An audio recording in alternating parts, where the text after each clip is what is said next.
Nagawang totoo ka. Kakalinis ko lang yan. Ay! Saka ito pa! Ay! Pumidya, paano gagawin? Ba!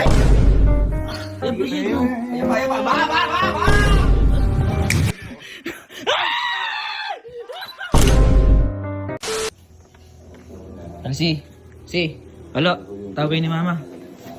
Tara. Ewan ko, tawag lang kayo.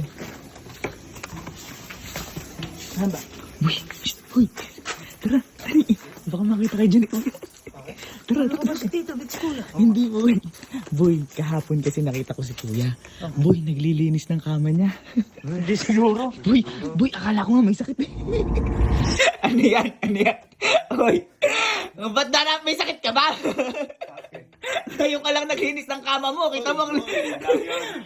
Ay, hindi simula na lumipat tayo din, ngayon ko lang nakitang malinis ang kama mo. Kailan ka huli nagpalit ng bedsheet? Sige.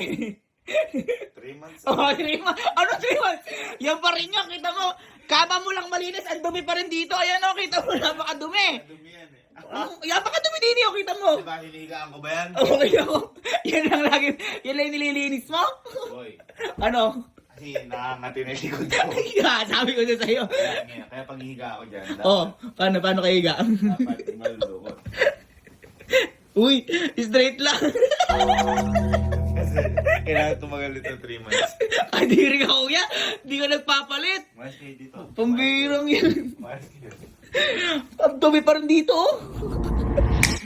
Oo, boy, di ba minsan lang naman maglinis ng mga bedsheet? Oo, kita mo.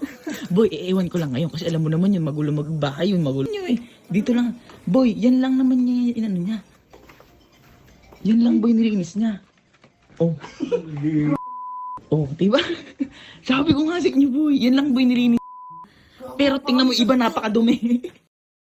Chabala, chabala, chabulubong.